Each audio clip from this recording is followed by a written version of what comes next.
Hey folks, I have an on this day for you today.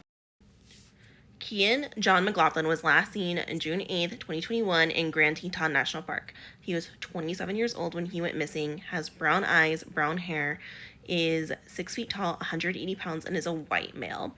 He was last seen wearing a white t-shirt, wire-rimmed glasses, and a red Apple Watch, and he may have also been wearing a hat, shorts, and hiking boots. He was hiking in the Grand Teton National Park on the Lupine Meadows trail system that leads towards the Grand Canyon, Surprise, and Amphitheater Lakes and Delta Lake. Computer forensics reveal that he looked at these trails prior to going on this hike and specifically focus on the Delta Lake. Backcountry users in Grand Teton National Park are encouraged to contact the tip line 888-653-0009 if they come across or locate any of the items that Mclaughlin was suspected to have had on him at the time of his disappearance, which would also include, along with his red Apple Watch, a red iPhone 12 mini, gold wire-rimmed glasses, and a U-shaped pendant, along with his white t-shirt. But, before I move on, sorry, the Grand Teton National Park tip line is 888-653-0009, or you can go to www.nps.gov/ISB or email information to nps_ISB@nps.gov. So if you know something, say something, all right? But this is where it gets really weird.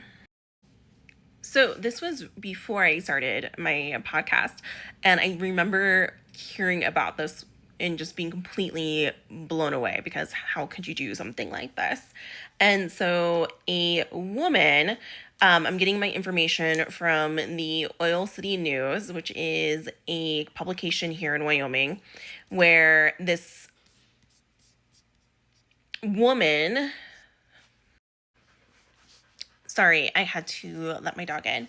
Okay, so according to Oil City News by Brendan LaChance, June 9th, 2022, a year after Cian went missing, this woman named Heather Mikowski, who was formerly married to the Tom's founder, Blake Mikowski, has been banned from Grand Teton National Park for 5 years in order to pay a restitution of $17,600 because she provided false information.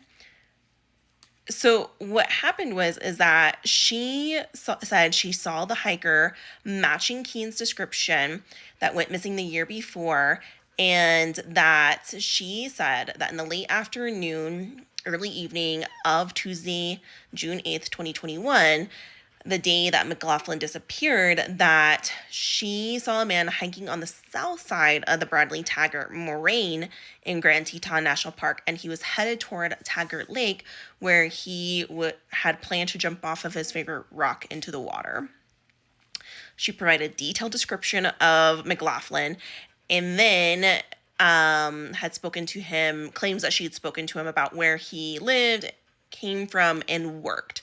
And so then when investigators started digging into this, they realized that she never saw him and that she completely fabricated the sighting.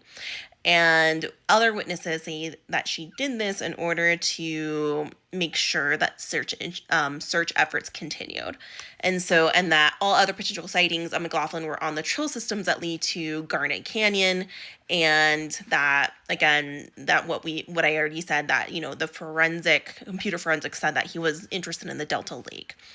So the false report led to 532 hours of search management efforts, follow-up investigation, and report work. So that $17,000 is to cover all of that, essentially.